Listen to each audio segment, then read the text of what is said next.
Bulletin में सबसे पहले आपको खबर दें, जस्टिस मज़ाहिर अली अकबर नकवी के खिलाफ सुप्रीम जुडिशल काउंसिल में कार्रवाई के मामले पर सुप्रीम कोर्ट में जस्टिस इजाजुल एहसन को जुडिशल काउंसिल से अलग करने के लिए दरख्वास्त दायर कर दी गई है। मियां दाऊद एडवोकेट ने सुप्रीम कोर्ट में आईनी दरख्वास्त दायर की है।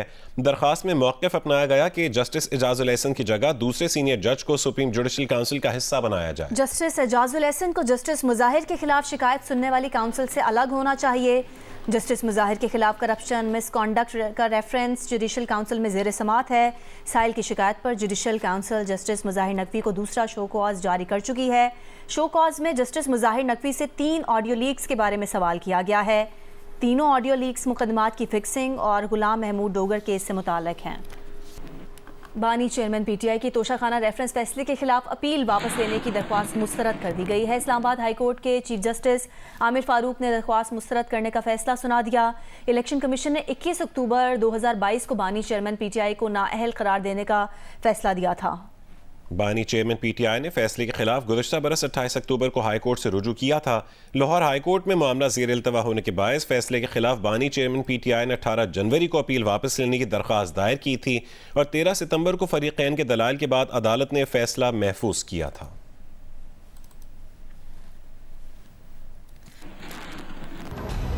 गजा वॉर रूम में ताज़ा तरीन अपडेट्स के साथ हाजिर हैं और ताज़ा तरीन खबर यह है कि इसराइल के गजा भर में हमले और बमबारी जारी है। रिहायशी इमारतों शेल्टर पर हमलों में मजीद 150 फ़लस्तीनी शहीद हो गए हैं। इतलात यह है कि इसराइली फ़ौज ने खान यूनिस का मुहासरा कर लिया है और रफ़ा की तरफ जाने वाले फ़लस्तीनियों पर भी हमले किए हैं। मगरबी किनारे में 2 फ़लस्तीनी नौजवानों को शहीद कर दिया गया। इसराइली फोर्सेस ने कई फ़लस्तीनी गिरफ्तार भी कर लिए हैं। इसराइल ने मुबैना तौर पर गजा की सुरंगों में समंदर का पानी भरना शुरू कर दिया है। इसराइली वज़ीर आज़म कहते हैं जंग के बाद किसी बैनुल-अक़वामी फोर्स को गजा का कंट्रोल नहीं दिया जाएगा। अमरीकी अखबार का कहना है कि गजा पर हमले जनवरी में भी जारी रह सकते हैं। आलमी क़वानीन की धज्जियां उड़ाए जाने पर फ़लस्तीनी हुक्काम ने सलामती काउंसिल से एक्शन का मुतालबा किया है। और हमास की जानिब से गजा में इस्राइली फ़ौज के खिलाफ शदीद मुज़ाहमत जारी है। अल-क़स्साम ब्रिगेड ने खान यूनिस में इस्राइली फ़ौजियों और टैंकों पर रॉकेट हमले किए जिसमें 10 इस्राइली फ़ौजी हलाक हो गए जबकि 24 इस्राइली टैंक तबाह कर दिए गए। स्नाइपर्स की फायरिंग से 8 इस्राइली ज़ख्मी भी हुए। खान यूनिस में इस्राइली फ़ौजियों के ज़ेर कब्ज़ा इमारत को बारूदी मवाद से तबाह कर दिया गया। तलबीब और अस्कलान में भी रॉकेट हमले किए गए। इसराइली फ़ौज ने 2 मेजर समेत 5 फ़ौजियों की हलाकत की तस्दीक कर दी। गजा में 7 अक्टूबर से अब तक ज़मीनी झड़पों में 82 और मजमूई तौर पर 408 इसराइली फ़ौजी हलाक हो गए। इसराइल लबनान सरहद पर इसराइली फ़ौज और हिजबुल्लाह की झड़पें जारी हैं। हिजबुल्लाह का 1 इसराइली फ़ौजी हलाक और 1 ज़ख्मी करने का दावा। इसराइली हमलों में 1 लबनानी फ़ौजी भी शहीद हुआ। और अमरीका ने मगरबी किनारे में अमन और सलामती को नुकसान पहुंचाने में मुलव्विस अफराद के लिए नई वीज़ा पाबंदियों का ऐलान कर दिया है। नई वीज़ा पाबंदियों का ऐलान अमरीकी वज़ीर ख़ारजा एंटनी ब्लिंकन ने समाजी राब्ते की वेबसाइट पर किया। एंटनी ब्लिंकन का कहना है कि नई वीज़ा पाबंदियों में मगरबी किनारे में सलामती, अमन और इस्तेहकाम को नुकसान पहुंचाने वाले इक़दामात में मुलव्विस और इनमें मानी खेज़ हिस्सा डालने वालों और इनके ख़ानदान के अफराद को निशाना बनाया गया है। शहरियों के खिलाफ तशद्दुद के नताइज होंगे। गजा में जारी जंग को 2 माह हो चुके हैं और इसराइल में नेतन्याहू हुकूमत के खिलाफ जारी मुजाहरे जंग के बाइस रुक गए हैं। ताहम इसराइल में लोगों का ये मानना है कि गजा में जंग खत्म होते ही नेतन्याहू हुकूमत भी खत्म हो जाएगी। मजीद बता रहे हैं यरूशलेम से नुमाइंदा जियो न्यूज़ वाजिद अली सैयद। 2 माह तकरीबन 1500 घंटे से जायद, ये वो वक्त है जब गजा पर इसराइली बमबारी जारी रही। कुछ दिन के लिए वक्फा भी दिया गया। इस दौरान गजा में इमदादी सामान भी भेजा गया, लेकिन वहाँ पर जानी और माली नुकसान मुसलसल जारी रहा। यहाँ पर रहने वालों का ये मानना है कि इससे पहले जो प्रोटेस्ट नेतन्याहू हुकूमत के खिलाफ चल रहे थे वो जंग की वजह से रुक तो गए हैं, लेकिन जैसे ही जंग ख़त्म होगी नेतन्याहू की हुकूमत भी ख़त्म हो जाएगी। जो लेफ्ट विंग वाले लोग हैं वो तो सब अगेंस्ट हैं, तो हमेशा ही जंग हो या ना हो, तो फ़िलहाल सिर्फ जंग की वजह से सब साथ में हैं, लेकिन जैसे ही वो जंग ख़त्म होती है तो सब अगेंस्ट होते हैं। तो हमेशा ऐसे ही रहता है, तो रिलीजियस पार्टीज़ अलग रहती हैं, ये अलग रहती हैं। आपका ख्याल है कि अगर कोई और हुकूमत होती और इस किस्म का एक्शन होता तो ये रिएक्शन वैसे आता? नहीं, अगर राइट विंग पार्टी नहीं होती और मिक्स पार्टीज़ होती हैं जिसमें अरब भी शामिल हैं तो वो ये हमला नहीं करता।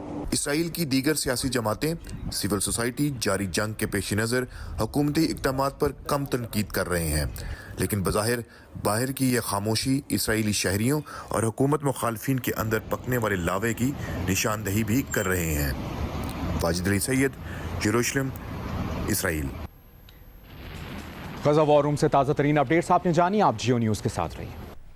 मुस्लिम लीग नून के रहनुमा तातारड़ का कहना है कि पीटीआई ने प्रोपेगेंडा मुहिम में पीएचडी कर रखी है। तहरीक इंसाफ ने सोशल मीडिया पर एक अमरीकी शहरी के नाम से जाली अकाउंट बनाया। अकाउंट का मकसद पीटीआई के हक में और नून लीग के खिलाफ मुहिम चलाना था। लाहौर में मीडिया से गुफ्तगू करते हुए तातारड़ बोले कि जाली प्रोपेगेंडा करना तहरीक इंसाफ का वतीरा बन चुका है। पाकिस्तान तहरीक इंसाफ ने जो पीएचडी किया हुआ है प्रोपेगेंडा स्टडीज़ के अंदर, यानी झूठ को सच बताना, सच को झूठ बताना, झूठे बहतान लगा देना, जॉन बर्किस के नाम से एक अकाउंट बनाया गया है, वेरीफाइड ट्विटर अकाउंट जॉन बर्किस। आप मेरे राइट पे देख सकते हैं कि जॉन बर्किस का अकाउंट है और मेरे लेफ्ट पे देख सकते हैं कि जेम्स बुश की तस्वीर है। तस्वीर लगाई जेम्स बुश की, जो कि एक कंसल्टेंसी फर्म में काम करते हैं बतौर कंसल्टेंट, हॉस्पिटैलिटी मैनेजमेंट की ये फर्म है। उनकी तस्वीर लगाई और 2017 में पीटीआई की सोशल मीडिया टीम ने ये अकाउंट बनाया।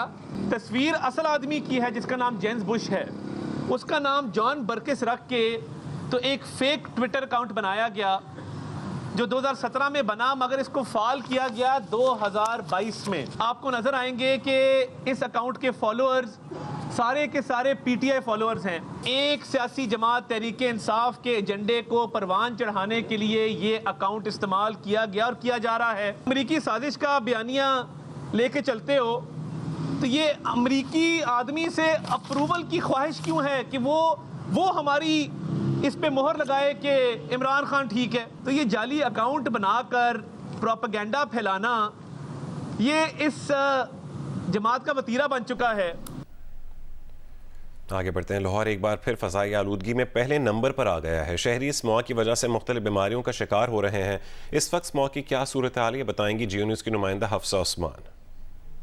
जी बिल्कुल, स्मोक की शिद्दत में जो है वो इजाफा होता चला जा रहा है। इस वक्त जो AQI लेवल रिकॉर्ड किया गया है वो 265 रिकॉर्ड किया गया है। तिबी माहिरीन का बार बार शहरियों को यही मशवरा है कि मास्क लगा के रखें ताकि आंखों में जलन, ये जो खराश हो रही है, गले में खांसी बहुत ज़्यादा लोगों को आ रही है, इससे जो है वो बचा जा सके। यहाँ पे हम बहुत सारे लोगों को देख रहे हैं जो बिना मास्क के ट्रैवल कर रहे हैं, जो कि एक बहुत गलत है, क्योंकि मास्क के बिना जो है वो आलूदगी आपके अंदर जा रही है, जो कि इंतहाई मुज़र है। महकमा मौसमियात से भी हमारी बात हुई, उनका यही कहना है कि आइंदा आने वाले दिनों में बारिश का इम्कान मौजूद नहीं है, खुश्क सर्दी इसी तरह से पड़ेगी और जो स्मोग है उसकी शिद्दत में भी जो है वो आगे इजाफा ही देखने में आ रहा है। जी, उर्दू के शोला मिजाज तरक्की पसंद शायर जोश मलिह आबादी के 129वें यौम विलादत पर कराची में ऐवान जोश की इफ्तिताही तकरीब हुई। तकरीब के मेहमान खुसूसी वज़ीर इत्तलात सिंध अहमद शाह का कहना था कि इस अदारे के लिए ग्रांट होती तो बेहतर चला सकते। बरसग़ीर के मुमताज़ शायर जोश मलिह आबादी की याद में ऐवान जोश की इफ्तिताही तकरीब से खिताब करते हुए तकरीब में इफ्तिखार आरिफ, डॉक्टर आलिया इमाम, कैसर मसूद जाफरी और मुल्क के नामवर शोरा और दानिशवरों ने शिरकत की। मुक़र्रीरीन ने जोश की अदबी ज़िंदगी के बारे में वाक़यात पेश किए और कहा कि ऐवान जोश में जोश मलिह आबादी पर तहक़ीक़ी मक़ाले लिखे जाएंगे। उन्होंने कहा कि जोश मलिह आबादी की तबीयत में वलवला था और फ़ितरत से गहरा लगाव था। यही वजह थी कि उन्होंने अशआर के ज़रिए जो फ़ितरत की अक्कासी की। जोश मलिह आबादी की शायरी पढ़कर कारी महसूस करता है कि जैसे वो फ़ितरत के मनाजिर देख रहा हो। निगरान सूबाई वज़ीर इत्तलात सिंध अहमद शाह ने कहा कि उन्होंने इस सूबे में सकाफ़ती सरगर्मियों के फ़रोग़ के लिए झगड़े भी किए हैं और वो चाहेंगे कि ऐवान जोश को ग्रांट मिले ताकि उसे बेहतर तरीके से चला सकें। पहली कॉन्फ्रेंस जब हुई तो मैं खिराज तहसीन सबसे पहले डॉक्टर हिलाल नकवी को पेश करना चाहता हूँ कि जिस तरह अब्दुर्रहमान बिजनौरी ने मासिद कलाम गालिब लिखी, जिस तरह एज़रा पॉन ने T.S. एलियट की नज़मों को एडिट करके बताया कि वो कौन है, जिस तरह इब्राहिम जोयो और रसूल भाई पलीजो और G.M. सैयद ने 300 साल पुरानी शायरी शाह लतीफ़ की रीइंट्रोडक्शन कराई, हिलाल नकवी को ये एजाज़ हासिल है कि उन्होंने रीइंट्रोडक्शन हम जोश कराया। जोश को लोग भूल गए थे,